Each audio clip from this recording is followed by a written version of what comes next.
पांडवों का गंधर्वों से युद्ध करके दुर्योधन आदि को छुड़ाना। वैशंपायन जी कहते हैं, राजन, युधिष्ठिर की बातें सुनकर भीम आदि सभी पांडवों के मुख हर्ष से खिल गए और वे युद्ध के लिए उत्साहित होकर खड़े हो गए। फिर उन्होंने अभेद्य कवच और तरह-तरह के दिव्य आयुध धारण किए और गंधर्वों पर धावा बोल दिया। जब विजयोन्मत्त गंधर्वों ने देखा कि लोकपालों के समान चारों पांडव रथों पर चढ़कर रणभूमि में आए हैं, तो वे लौट पड़े और व्यूह रचना करके उनके सामने खड़े हो गए। तब अर्जुन ने गंधर्वों को समझाते हुए कहा, तुम मेरे भाई राजा दुर्योधन को छोड़ दो। इस पर गंधर्वों ने कहा, हमें आज्ञा देने वाला तो गंधर्व राज चित्रसेन के सिवा और कोई नहीं है। एक वे ही हमें जैसी आज्ञा देते हैं वैसा हम करते हैं। गंधर्वों के ऐसा कहने पर कुंती नंदन अर्जुन ने उनसे फिर कहा, पराई स्त्रियों को पकड़ना और मनुष्यों के साथ युद्ध करना ऐसा निंदनीय काम तो गंधर्व राज को शोभा नहीं देता। तुम लोग धर्मराज युधिष्ठिर की आज्ञा मानकर इन महापराक्रमी धृतराष्ट्र पुत्रों को छोड़ दो। यदि तुम शांति से इन्हें नहीं छोड़ोगे तो मैं स्वयं ही पराक्रम द्वारा इनको छुड़ा लूंगा। ऐसा कहने पर भी जब गंधर्वों ने अर्जुन की बात उड़ा दी तो वे उनके ऊपर पैने-पैने बाण बरसाने लगा तथा गंधर्वों ने भी उन पर बाणों की झड़ी लगा दी। अर्जुन ने आग्नेय अस्त्र छोड़कर हजारों गंधर्वों को यमराज के पास भेज दिया। महाबली भीम ने भी तीखे-तीखे तीरों से सैकड़ों गंधर्वों का अंत कर दिया। माद्री पुत्र नकुल और सहदेव ने भी संग्राम भूमि में कदम बढ़ाकर अनेकों शत्रुओं को घेर-घेर कर मार डाला। महारथी पांडव लोग जब गंधर्वों को इस प्रकार दिव्य अस्त्रों से मारने लगे, तो वे धृतराष्ट्र के पुत्रों को लेकर आकाश में उड़कर जाने लगे। कुंती कुमार अर्जुन ने उन्हें आकाश की ओर उड़ते देख बाणों का एक ऐसा विस्तृत जाल बिछा दिया कि जिसने चारों ओर से उनकी गति रोक दी। उस जाल में वे उसी प्रकार बंद हो गए जैसे पिंजड़े में पक्षी। अतः वे अत्यंत कुपित होकर अर्जुन पर गदा, शक्ति और रिष्टि आदि अस्त्र शस्त्रों की वर्षा करने लगे। तब महावीर अर्जुन ने उन पर स्थूणाकर्ण, इंद्रजाल, सौर, आग्नेय तथा सौम्य आदि दिव्य अस्त्र चलाए। इनकी मार से वे अत्यंत पीड़ित होने लगे। ऊपर जाने से तो उन्हें बाणों का जाल रोक रहा था और इधर-उधर जाते तो अर्जुन के बाणों से बींधने लगते। जब चित्रसेन ने देखा कि गंधर्व अर्जुन के बाणों से अत्यंत त्रस्त हो रहे हैं, तो वह गदा लेकर उनकी ओर दौड़ा। किंतु अर्जुन ने अपने बाणों द्वारा उस लोहे की गदा के 7 टुकड़े कर दिए। तब वह माया से अदृश्य रहकर अर्जुन के साथ युद्ध करने लगा।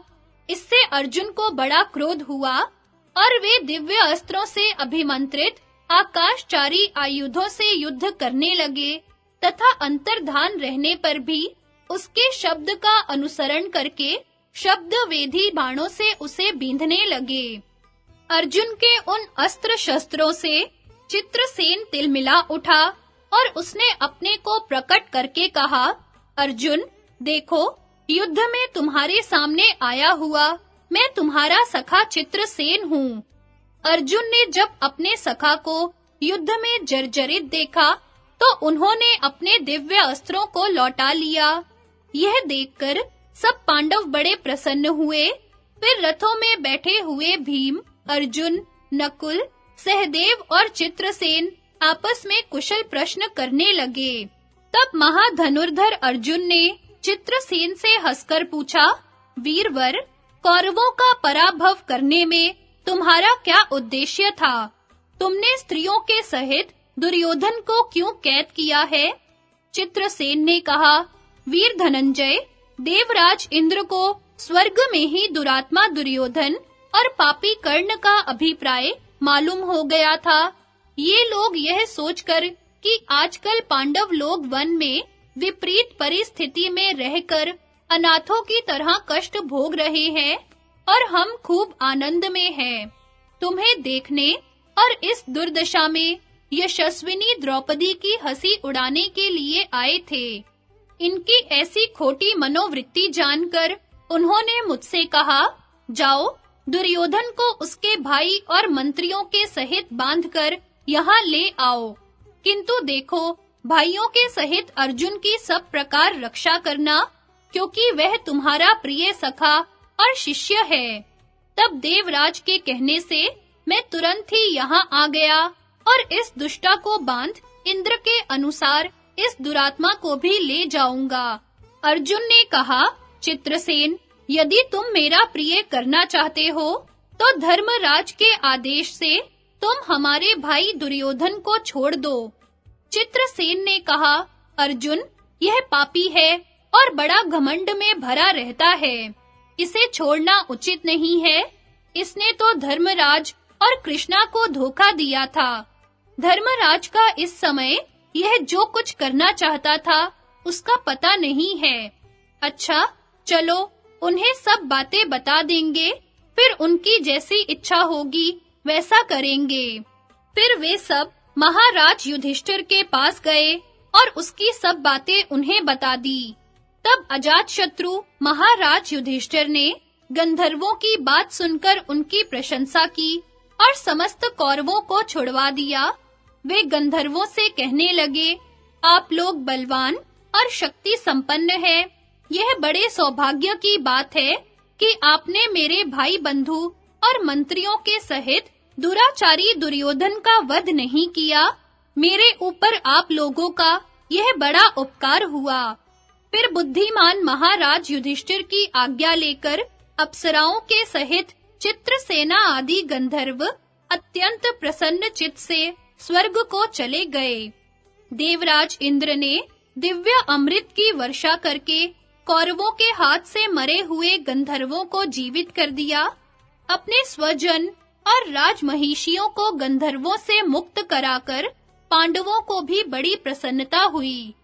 कौरवों ने स्त्री और कुमारों के सहित पांडवों का बड़ा सत्कार किया। तब भाइयों के सहित बंधन से छूटे हुए दुर्योधन से धर्मराज युधिष्ठिर ने बड़े प्रेम से कहा, भैया ऐसा साहस फिर कभी मत करना। देखो, साहस करने वाले को कभी सुख नहीं मिलता। अब तुम सब भाइयों के सहित कुशल पूर्वक अपने घर जाओ। इस घटना से मन में किसी प्रकार का खेद मत मानना। धर्मराज के इस प्रकार आज्ञा देने पर दुर्योधन ने उन्हें प्रणाम किया और हृदय में अत्यंत लज्जित होकर अपने नगर की ओर चला गया।